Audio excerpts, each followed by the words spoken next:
Assalamualaikum warahmatullahi wabarakatuh. Apa kabar pada hari ini? Alhamdulillah, luar biasa, tetap semangat, Allahu Akbar. Pembelajaran sebelumnya, Nanda telah mengetahui apa-apa saja tanggung jawab, baik ada pada diri sendiri maupun pada masyarakat, dan juga berbagai jenis usaha kerja dalam berbagai bidang. Nah,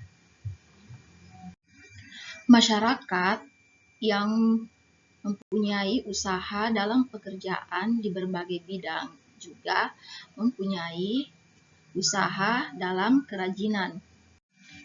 Salah satunya adalah kerajinan dari batang pohon, di mana batang pohon ini mempunyai banyak sekali kegunaan, di mana pengrajin memanfaatkan itu sebagai sumber penghasilan yang membuat beraneka ragaman kerajinan dan menjualnya dengan harga yang tinggi, seperti pada gambar kerajinan dari batang pohon ini. Dilihat dari kerajinan batang pohon, tentunya menggunakan pohon-pohon yang berada di kawasan atau hutan, di mana terdapat oknum-oknum yang tidak bertanggung jawab baik dalam membakar hutan maupun melakukan penebangan secara liar. Seharusnya pohon-pohon yang akan digunakan baik dalam bidang industri itu harus diambil dari hutan tanaman industri atau HTI, di mana pemerintah memberikan hak pengelolaan HTI kepada para pengusaha. Jadi, para pengusaha atau pengrajin itu harus mematuhi aturan yang telah ditetapkan. Aturan itu misalnya umur pohon yang boleh ditebang dan penanaman kembali apabila pohon ditebang. Mengapa perlu dilakukan penanaman kembali? Karena semua makhluk hidup memerlukan oksigen untuk bernafas. Oksigen tersedia melimpah jika lingkungan kita bersih dan banyak tumbuhan hijau. Untuk menciptakan lingkungan bersih dan banyak tumbuhan hijau, itu menjadi suatu tanggung jawab kita bersama. Nah, perhatikan pada teks hari menanam pohon, di mana dalam teks tersebut, daun-daun di hutan mengeluarkan oksigen yang berlimpah. Dalam teks ini terdapat ada 10.000 pohon ditanam di hutan, di mana pohon yang ditanam pun bermacam-macam, termasuk pohon-pohon yang buahnya dapat dimakan. Menanam pohon tidak hanya dapat dilakukan di hutan, kita juga dapat menanam pohon di lingkungan sekitar kita. Semakin banyak pohon di lingkungan kita, maka semakin banyak pasokan oksigen bagi kehidupan, di mana pepohonan juga dapat kita lihat di berbagai tempat wisata. Berikut adalah usaha di bidang pariwisata. Jenis usaha pariwisata merupakan usaha di bidang jasa. Bidang jasa berkaitan dengan pemberian layanan kepada konsumen. Contohnya, tempat wisata di Kali Adem yang berada di Yogyakarta dan Taman Prasejarah Leang-Leang yang berada di Maros, Sulawesi Selatan. Selain usaha jasa di bidang pariwisata, berikut ada berbagai macam usaha di bidang yang lain. Yang pertama adalah usaha pada bidang pengelola jasa penginapan, seperti hotel, wisma, dan losmen. Yang kedua yaitu usaha penjualan cenderamata. Yang ketiga, pemandu wisata atau dalam bahasa Inggrisnya yaitu tour guide. Juga ada usaha penyedia jasa di bidang transportasi. Selain usaha di bidang jasa yang tadi, ada juga pada jasa perbankan, asuransi, kesehatan, dan juga hukum. Di mana dalam usaha-usaha yang telah disebutkan tadi, kita juga harus berusaha dalam menjaga kesehatan, tentunya pada pernapasan kita. Seiring dengan pembelajaran pada hari ini, subtema 2, pentingnya udara bersih bagi kesehatan dengan materi usaha dalam menyehatkan pernafasan. Sebelum kita mengetahui bagaimana usaha kita dalam menyehatkan organ pernafasan, berikut kita harus mengetahui apa yang menjadi gangguan pernafasan. Berikut adalah faktor penyebabnya. Yang pertama adalah faktor fisik, di mana adanya kelainan pada organ pernafasan dapat menyebabkan gangguan pernafasan. Misalnya pada bayi yang terlahir dini atau prematur, yang dimana itu pernafasannya belum sempurna dan memerlukan alat bantuan pernafasan. Yang kedua adalah faktor penyakit. Banyak penyakit menyebabkan gangguan pada pernafasan, misalnya influenza, asma, bronkitis, emfisema, dan kanker paru-paru. Yang ketiga adalah faktor lingkungan. Kita bernafas untuk menghirup oksigen. Lingkungan kotor, asap kendaraan, asap pabrik, dan asap rokok itu mencemari udara. Udara tercemar itu menyebabkan ketersediaan oksigen menipis, sehingga kita merasa sesak saat bernafas. Menurut Nanda, di mana tempat yang akan merasakan udara yang lebih segar? Kota yang penuh pabrik dan kendaraan bermotor, atau desa yang banyak pepohonan besar dan tanaman?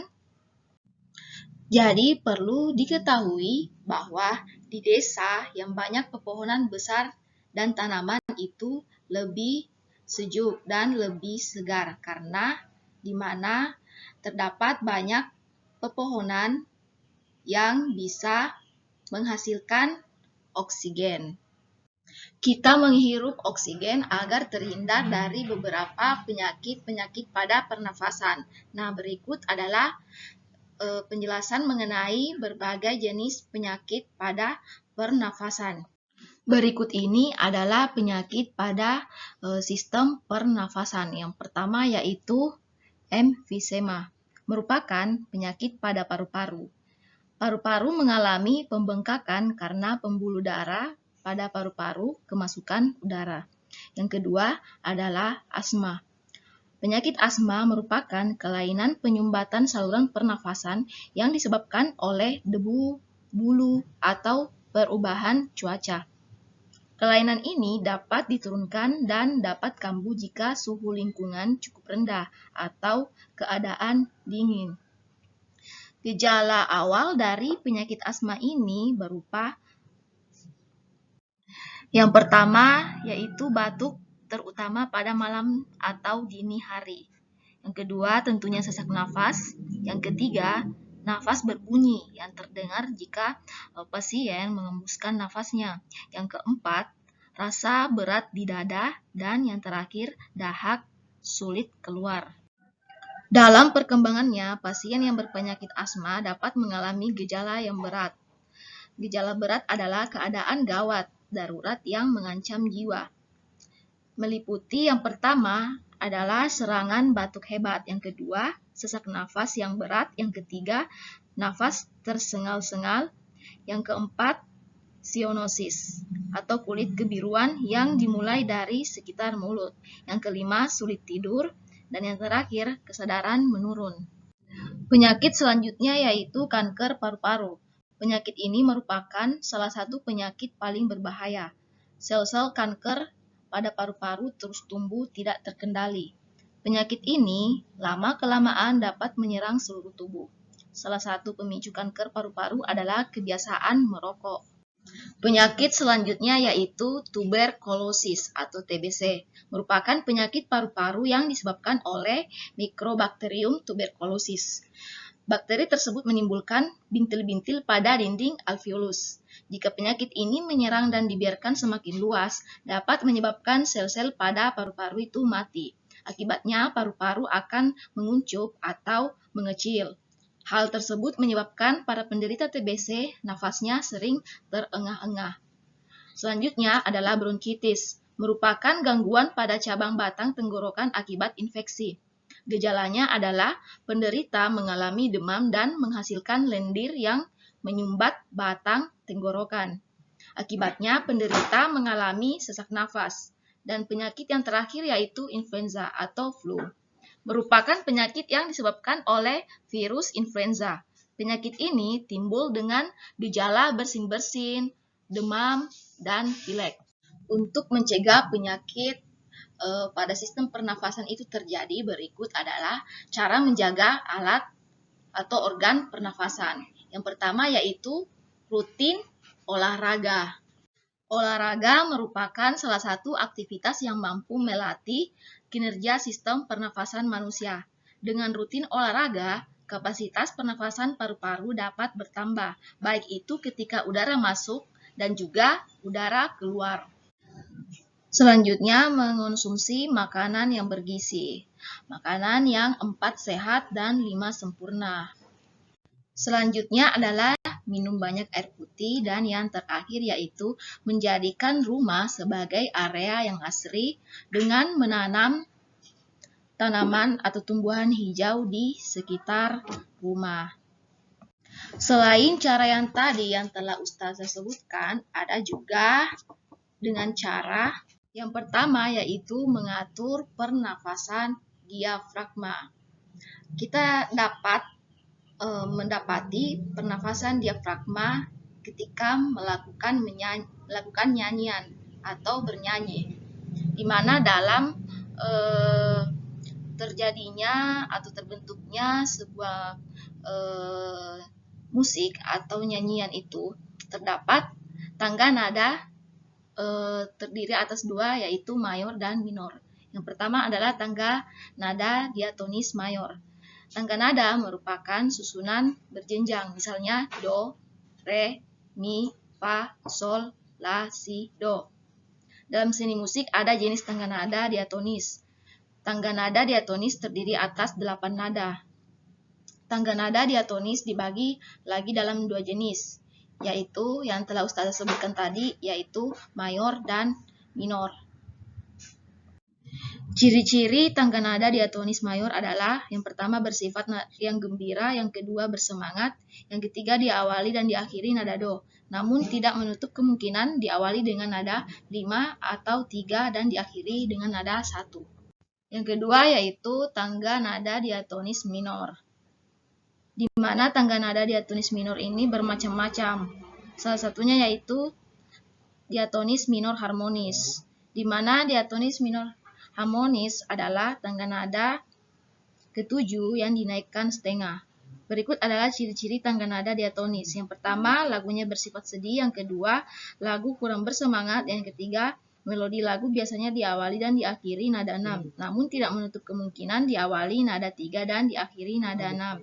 Contoh dari tangga nada atau not balok pada gambar berikut ini. Yang kedua adalah dengan latihan fisik. Salah satunya latihan fisik yaitu dengan menari. Berikut ada beberapa tarian yang berada di Nusantara. Yang pertama adalah tari piring, yang kedua adalah tari payung, yang ketiga adalah tari serimpi, dan yang terakhir adalah tari janger. Perlu Nanda ingat dan ketahui bahwa kegiatan sebelumnya itu, yaitu bernyanyi dan menari, merupakan kegiatan yang dilarang dalam Islam atau haram hukumnya dan tidak boleh dilakukan. Terdapat dalam Quran surah Luqman ayat 6. A'udzu billahi minasy syaithanir rajim. Bismillahirrahmanirrahim. Wa minan nasi may yastari lahwal hadithi liyudilla an sabilillahi bighairi ilmin wa yattakhizaha huzwa ulaika lahum adzabun muhin. Yang artinya, dan di antara manusia ada orang yang menggunakan percakapan kosong untuk menyesatkan manusia dari jalan Allah tanpa ilmu dan menjadikan olok-olokan. Mereka itu akan memperoleh azab yang menghinakan. Mengapa kita membahas dalam materi ini? Karena terdapat kompetensi capaian yang harus dicapai. Itulah tadi pembelajaran kita pada hari ini. Nah, lembar kegiatan Nanda membuat tabel dengan memasukkan kata tanya 5W1H. 5W1H yaitu apa, siapa, kapan, di mana, mengapa, dan bagaimana. Terhadap informasi di koran itu tentang jenis usaha kerja yang dilakukan salah satu orang yang berada dalam koran yang Nanda baca. Contohnya seperti pada tabel yang di sampingnya. Jadi lembar kegiatannya dibuat seperti gambar yang berada samping teks. Itulah tadi pembelajaran pada hari ini mengenai usaha kerja dalam berbagai bidang dan juga cara merawat sistem pernafasan pada manusia. Pesan yang dapat kita ambil dalam pembelajaran ini yaitu selain bertanggung jawab dalam dunia usaha kerja, kita sebagai manusia harus bertanggung jawab terhadap kesehatan diri sendiri, terutama dalam kesehatan organ pernafasan. Salah satunya dengan cara menanam tanaman hijau di sekitar rumah. Sekian pembelajaran hari ini. Ustazah tutup dengan ucapan Subhanakallahumma wa bihamdik asyhadu an la ilaha illa anta astaghfiruka wa atubu ilaik. Syukron jazakumullahu khairan. Wassalamualaikum warahmatullahi wabarakatuh.